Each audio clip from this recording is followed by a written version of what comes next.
win in Formula 2, first one this year. That too at a pretty legendary circuit. What do you have to say about your win? It took a long time to finally, materialize. Yeah.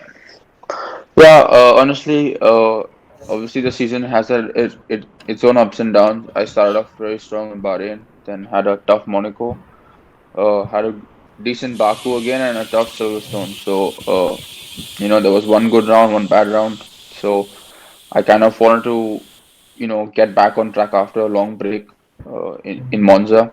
And to start off with, qualifying was a big improvement. I qualified on the front row, which makes the whole weekend itself easier. Mm.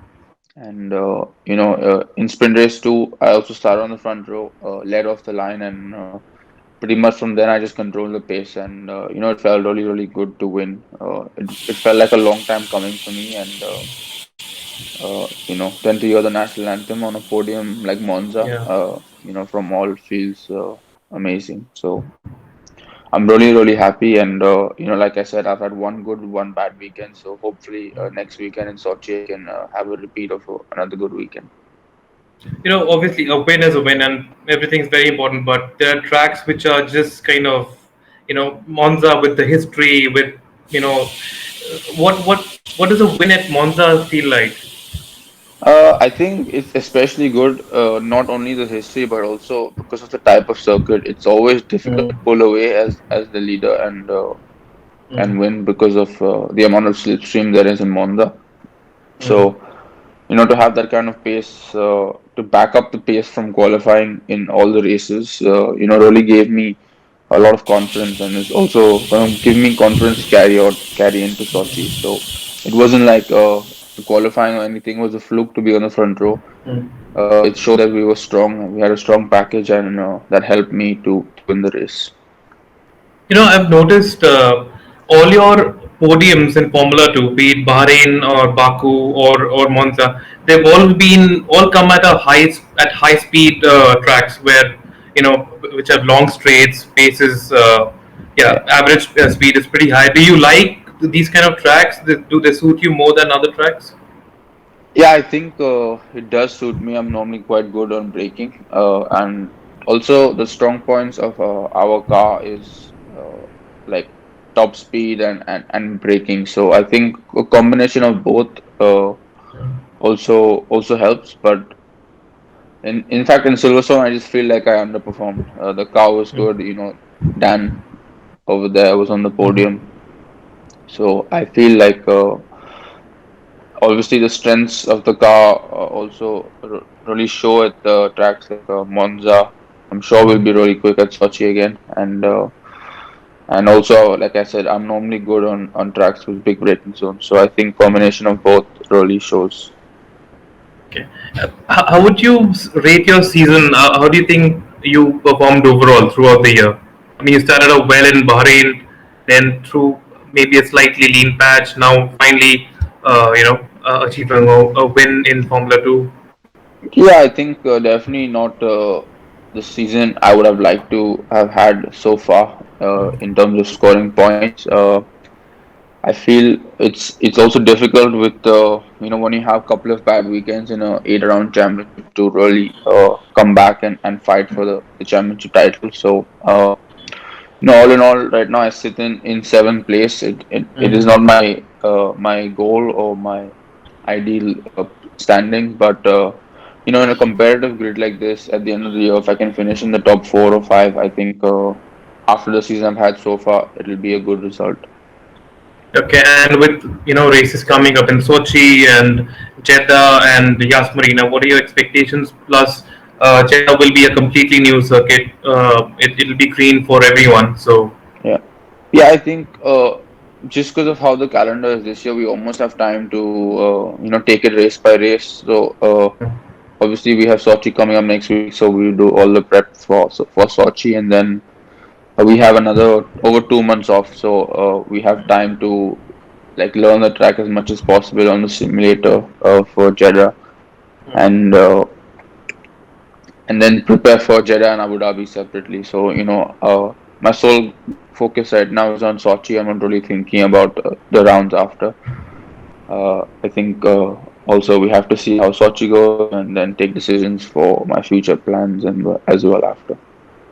Okay, but I mean, if you compare your first season in Formula 2 and your second season, are you happier this year? Is it more? Has it been more satisfying? You've already got more points that you did last year. Yeah, definitely, I've taken a massive step forward. I think, in fact, still I set my own expectations really high, so I wouldn't say Hmm. I'm happy, but Hmm. to be able to fight in the front, like I did last week in Monza, is really what makes me happy. So, the goal is every weekend from now to turn up and just give it your best. And when you're Hmm. fighting, the guys who are at the front, it really makes you Hmm. feel good and it mentally you feel in a better place. How's your relationship with your new teammate? And what's the rivalry like? I mean, you had Sonoda earlier as your teammate, who is in Formula 1 now. And how do you compare him with Dan with Sonoda? I think Dan is obviously everyone knows how Dan is, but I get along with him really well. We've been teammates in the past in go-karting. Mm, We have a lot of respect for each other, and I know he's a really quick driver, so that helps as well as a team. We have two drivers who can compare data and always push the team forward. So, I get along with him perfectly, and like I said, we respect each other well. There's no sort of rivalry as such. okay. And what do you think of Yuki? How is he doing in Formula 1 now? Yeah, obviously, Yuki jumped the ranks really Mm, quickly from F3 to F1. So, like we saw last year, he definitely has the potential to do well and win. But some people take more time than others, and I think obviously he's already signed his contract for next season, and I'm sure mm. he'll take a step up and do better. Okay. Jehan, do you think a Formula 1 test is somewhere around? Do you think you can get a test with maybe Alpha Tauri or some a team in the near future? Right now, there's nothing we spoke about. I think more conversations about the future will be held after Sochi because we have such a big break. So, it'll be 2 weeks, 3 weeks after Sochi. We'll know more about what I'll be doing at the end of the year or even next year. Okay. I just want to ask you a question regarding a Formula 2 weekend. When there's a Formula 1 race and F2 is a support race, how is that in comparison to a sole F2 race when it's happening at a circuit where there's no F1 race? I mean, does it help kind of to attend F1 races? Do you learn more things over there? Actually, F2 follow all the F1, F2. We had Hmm. F1 events.